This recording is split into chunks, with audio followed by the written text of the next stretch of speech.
Campbell fans, I'm Zach Burley here with Campbell women's soccer head coach Jeff Gross. First of all, Coach, thank you so much for your time.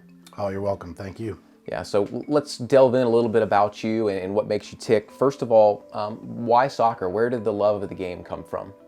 Well, I started playing when I was 7, which was recreation soccer. I often say this to players too, like, do you remember when you started and why you went back every day?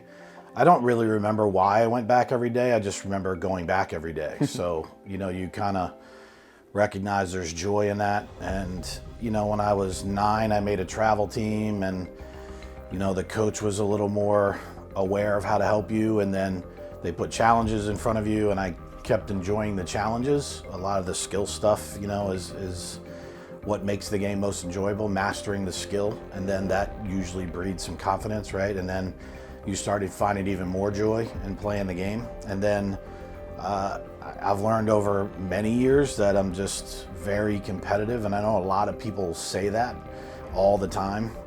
But in actuality, I'm hyper competitive. I actually downplay it quite a bit because I don't want to let on that I'm that, because then that usually gives me an advantage somewhere along the line. But I've enjoyed the competition. It's a sport that you cannot perfect. You might be able to master it at one point in time, but I love the fact that there's this continual growth in front of you. It's like golf. Like, you're never going to perfect golf, but you can grow in it and you can get closer every day. So the continual challenge also is why I enjoy the game. It's part of why I enjoyed it as a player, and it's certainly a lot of the reason I enjoy coaching. So why choose coaching? I mean, that seems like the most stressful way to be involved. Why not just be a fan? Why choose to go down the path of coaching? Yeah, I wasn't originally going to go down the path of coaching, to be fair. I thought I was going to go down the recreation and intramural department realm in college athletics. I really liked my boss. He was a dot the I's, cross the T's type person. Super human about it, though, as well. So I always liked him. He was a good role model for me. And then the women's team at UMBC, my alma mater, they needed an assistant, and I was like, I think I could do that. My stepdad coached for 35 years and coached at a ridiculously high level. And so I was around it when I was a kid and probably had some inclinations for it.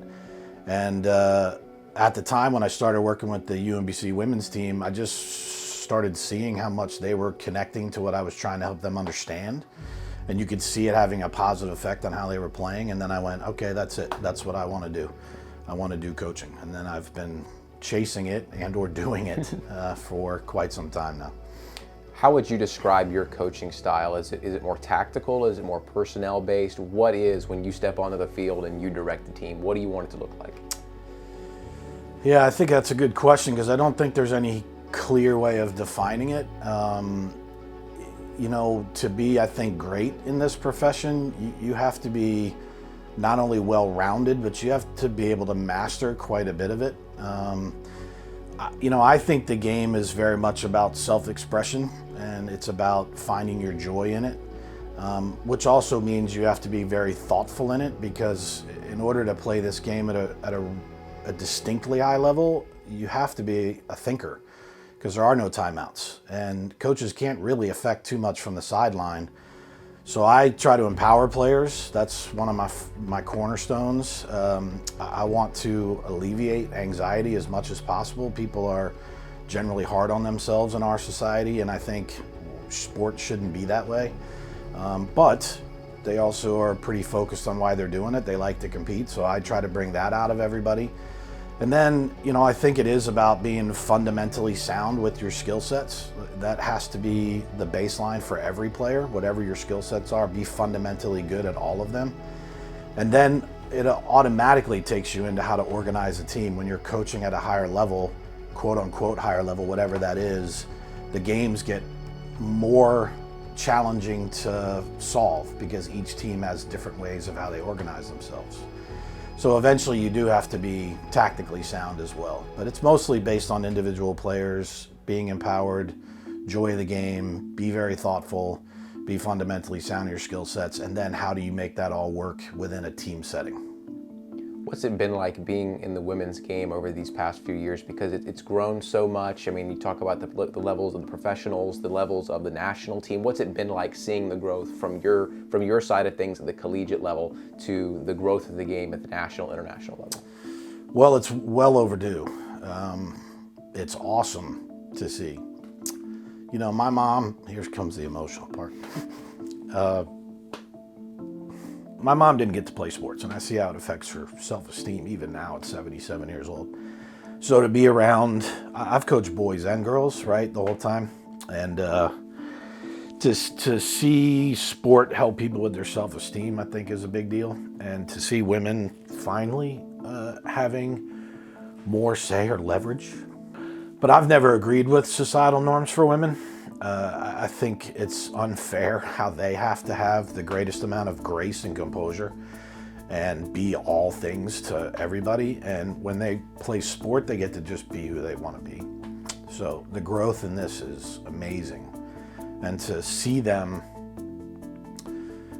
you know, when you watch the game, I don't watch men or women. I just enjoy watching the game at a really high level. And when you see players doing it with the utmost confidence, that's where you want any human being to be. So that's been the really cool part about the women's sports growing in general, is just watching sport. And all I do is see the sport, which I think is awesome.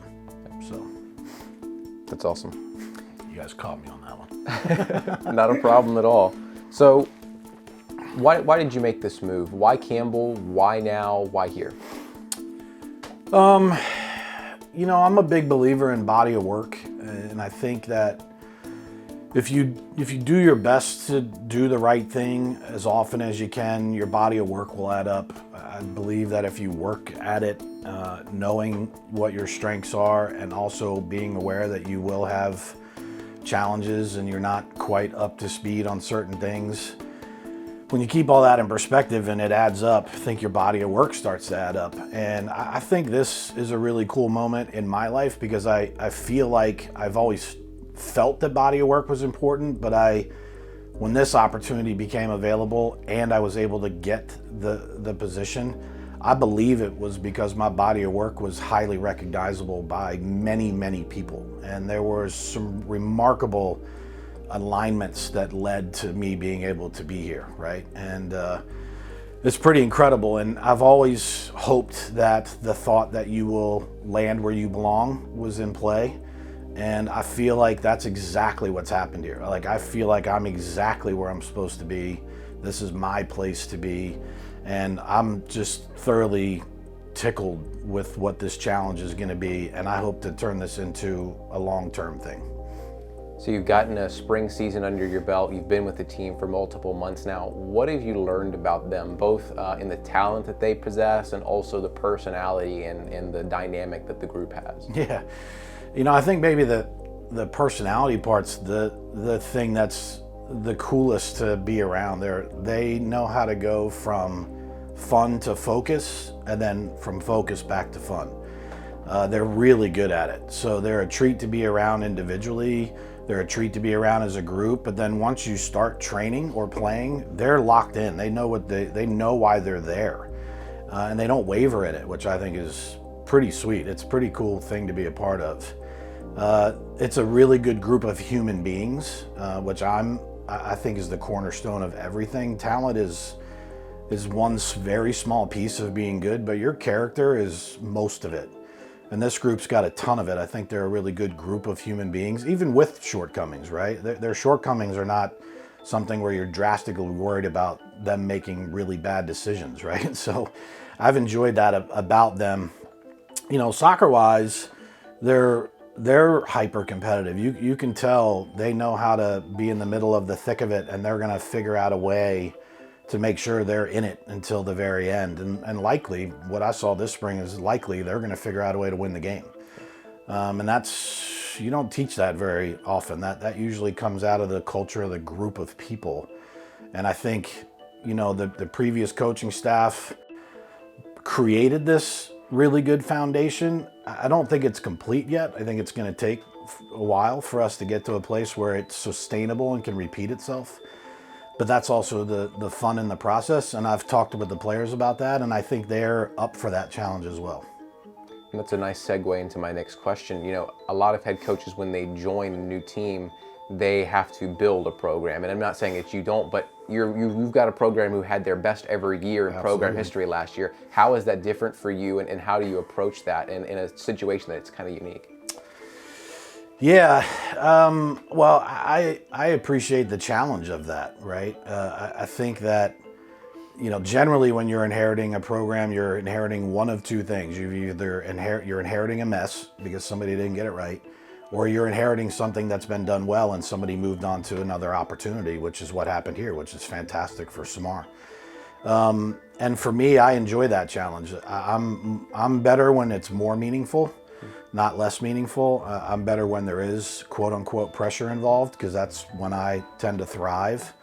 So I enjoy the fact that we're taking over something that already has a standard, and then the goal is to increase that standard and have these young women have a really good experience overall and be able to look back and go, I built that foundation, you know, I built that tradition.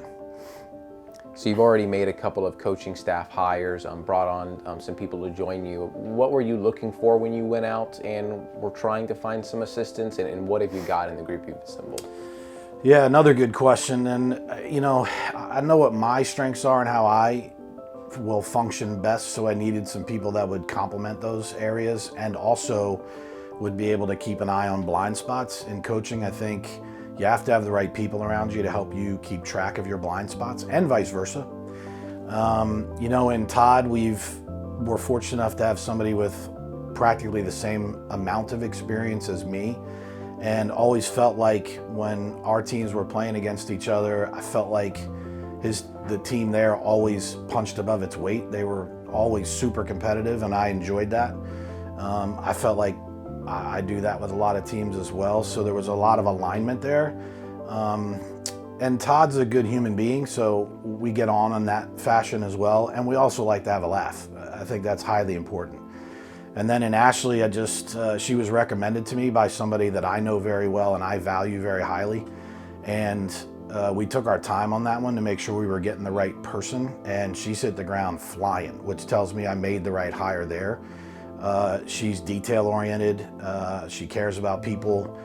She's into it. She really wants to be in coaching, which I think is vital. If you want to start in coaching, you got to want to be in it. And she also can have a laugh, which I think is important. And then, to be fair, I was very fortunate to keep Matt. He's outstanding. He made my life much smoother, if you will, because he's really good at what he does. So I've appreciated his presence, and the fact that he stayed. That actually might have been the biggest victory of the three, to be fair. That's awesome. I think I know the answer to this question, but you know, you've had some time to settle in a little bit here and get to know the group and assemble your coaching staff. Are you having fun? Are you enjoying it so far? What do you think the answer is? I think you are. Yeah, this has been a blast. You know, the work is interesting, right? Because you start off in coaching for the game. When you get into this type of role, there's a lot of work that's away from the game. And there's probably more work away from the game than in the game. But that work is enjoyable to me because it gets you to the game. And all of it's meant to get the players, when they walk out to practice or they walk out to a game, they know they're in an environment that's geared to help them function confidently. So all the work we do off the field gets us to those moments. So that makes it very enjoyable.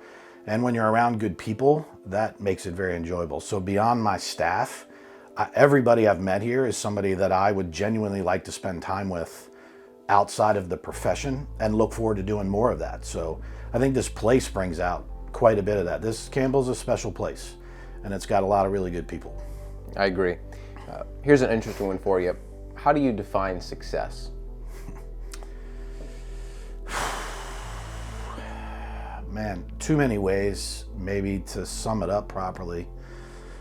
Honestly, I just think that people having a well-rounded self-esteem, if you get that, if you help them get that right, then you've been successful. And whatever your vehicle is to help people do that, it varies for all of us. Mine happens to be soccer, and it happens to be coaching. So I think well-rounded self-esteem and people minimizing their anxieties and maximizing their joys. It might sound a bit ambitious or even cliche, but I think that's the whole nut, is trying to help people be in a better place than maybe before they met you. This is big picture, but what do you hope to achieve at Campbell, both in your professional career and for yourself personally? Yeah, it's a great question, Zach, and I'm not inclined to try to make predictions or forecasts, because then I think that takes you away from your process. I think focusing on the process is all of it. And if you focus on your process properly, results generally will follow and have followed for me in every environment I've been in.